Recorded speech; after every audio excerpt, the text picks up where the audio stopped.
Welcome to UK Elections and Ethnic Diaspora. Today, in our last episode on marginal constituencies, first we will focus on Brent North in London. Very significant constituency because first time ever in the history of United Kingdom's electoral history, this constituency and East Ham being the number one where 50% or more voters were born abroad. Also in Brent North, for us primarily, a lot of people are from the Indian diaspora, specifically Gujaratis. So we will first talk to the MP of Brent North and the Labour Party candidate for 2015, Mr. Barry Gardiner, and after that we will speak to Luke Parker, the Tory party candidate. I'm here with the MP of Brent North, one of the two constituencies where the number of people living in the constituency are born abroad. 51% have been born, and this is for the first time happening in the history of British elections. Very what a place to be in what? Number one in what? So, Barry, there are national issues and your constituency doesn't match that because it's completely different. Do you think you have to think about your electorate in a different way?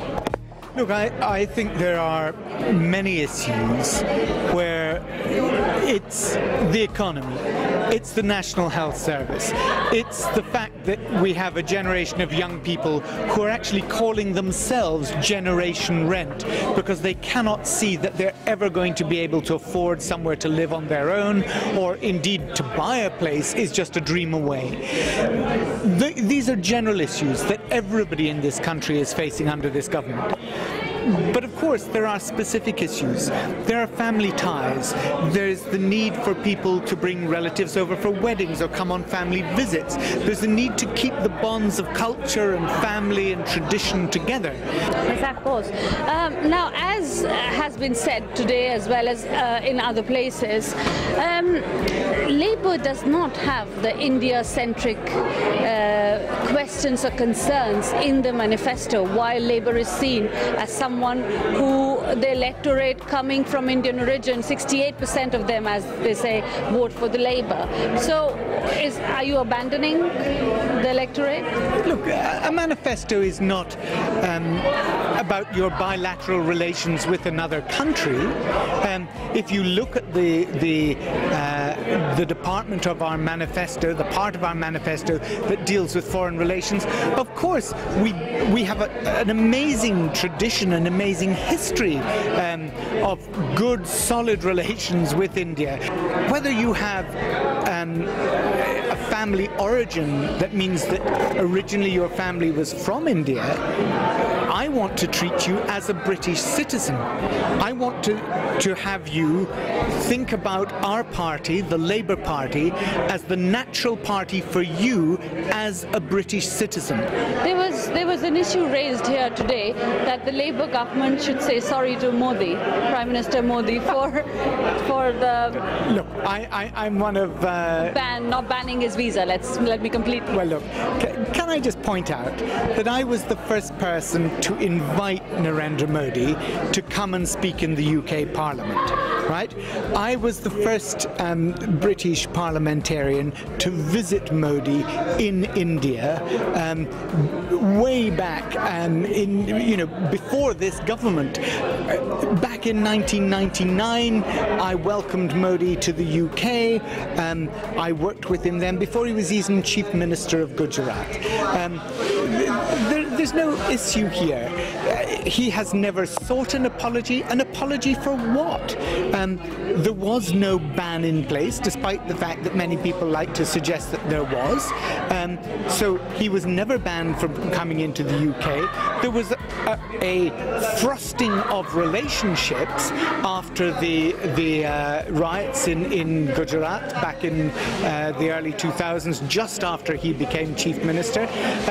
If the people of India trust this man to be their Prime Minister and look at the fantastic job that he's doing at the moment, then I don't think that there's any other voice that really merits a look in.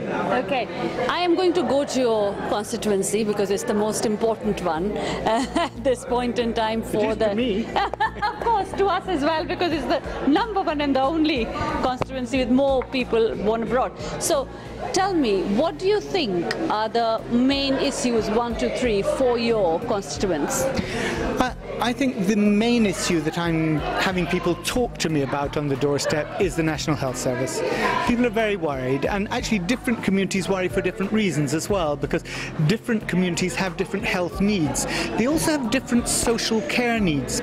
Now, that's really damaging, because there is a much greater need, but only half the funds then to care for that need.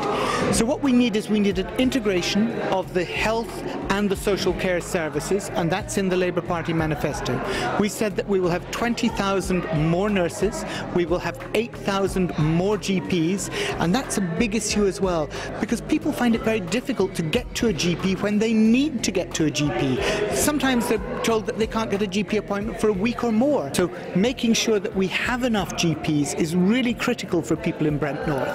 They need to know that the health service is there to look after them at the point of need and free at the point of need. What are the few things that you are going to take up which have been different and what you have learned through this entire process? Well, the first pledge that I've made is that I am going to address the waiting times for accident and emergency at Northwick Park Hospital. That is a real problem.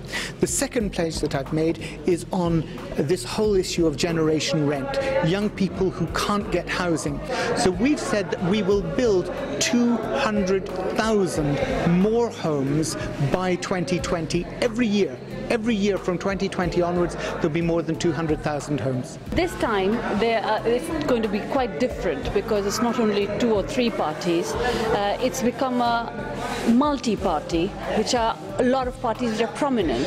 So how many candidates do you have, and how is your strategy different this time as a result? Oh, I never worry about the other candidates. I just get on with my job. My job is to serve my constituents, to give them my honest view as to what needs to be done. When you first heard that yours is the number one constituency, probably historical now, which has 51% people born abroad, how did you react, or what did you feel? Did you know already, or? Look, it's an amazing source of pride for me that Brent North is made up of people who over a long, long period of time have given up everything that they knew in life to be the constituency that has most of those people in the UK. That is a gift. That is a phenomenal thing to have, and I celebrate that. I just wish that this government would celebrate it instead of sending that damn van into my constituency saying, "Go home or we will arrest you," like they did last year. You know, that's the difference. That is the difference between the Labour Party and the Conservatives and Liberal Democrats.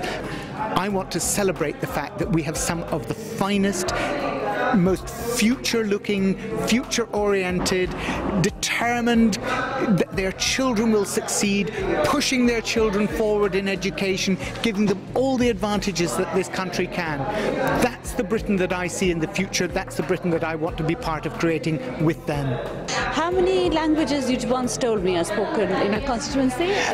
I think it's about 160, and I have one reception class in which there are 29 children, 21 different mother tongues. Wow.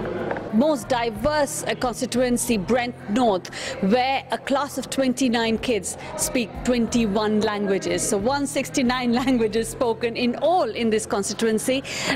Indeed, the very, very attractive constituency for us to look at as well. And we're speaking to the Brent North people about their issues. And if you want to find out who are the which are the parties and candidates standing in Brent North, please go to Election Commission website.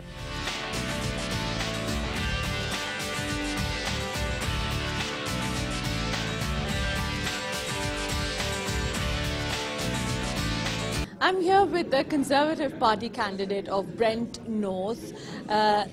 Luke Parker, thank you very much for your time. Brent North, yes. The second, one of the constituencies, one of the two constituencies that has more people living from overseas than from Britain itself. Fantastic. Yes, that's one of the things we love about it. We love the diversity of this city, but particularly of Brent North. And the temple we're sat in here today is a perfect example of the huge contribution that the immigrant communities have made to London.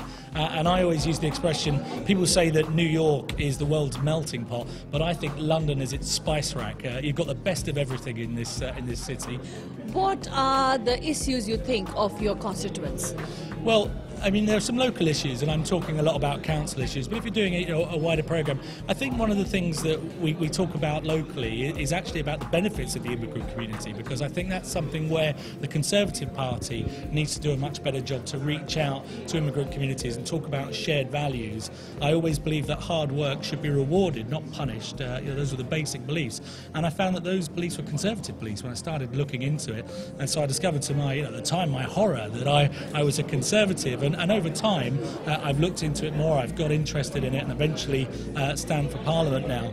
Particularly for your constituents, on the scale of 1, 2, 3, which are the issues that you think it's important for them? Yeah, I mean, so the ones I've campaigned on locally, just to go through that, particularly around education, Brent Council have rejected or done everything they can to dissuade anyone from opening free schools and academies. Now, these are fantastic. I've been involved in setting up a voluntary aid academy, which just got an outstanding Ofsted.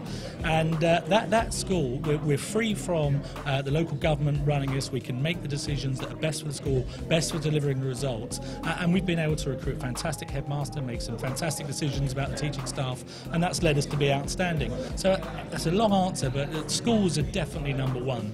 Number two for me, something I think that's relevant in my area, but I think is also very much a national issue, is helping the high street. I think we've done some great work getting the economy back on track over the last 5 years, but I think the high street for me is still something that needs a lot of work. I grew up above my parents' pub.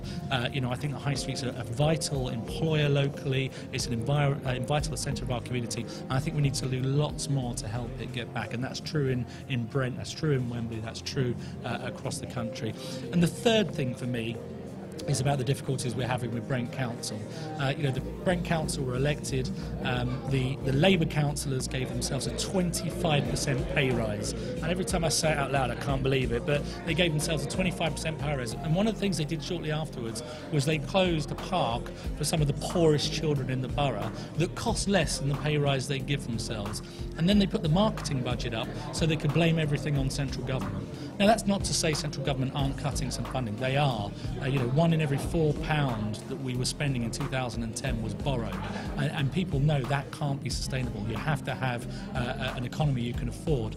But when you start to make those cuts, you've got to look at the best way to make them. And the best way of making them is not by throwing lavish parties at Brent Civil Centre, not by giving the local councillors a 25% pay rise, not by introducing the bin tax, or garden tax, which they put in recently.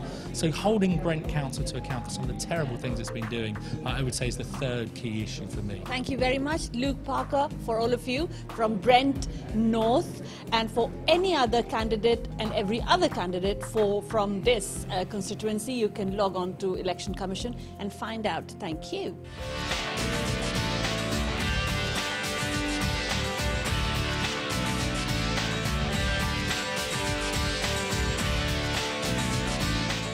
It's time for a short break, but when we come back, we will be walking and talking to the current MP and the Tory party candidate of Brentford and Isleworth about the constituency, of course, but more importantly, this is one constituency with the second highest migrant voting power, and the very crucial issue of Heathrow is at stake there as well. So stay with us, and we shall have a nice walk-a-talk with Mary Macloed. It's really exciting. It is a really important election, this one. It's one of the most important elections in a generation, and every single vote will count.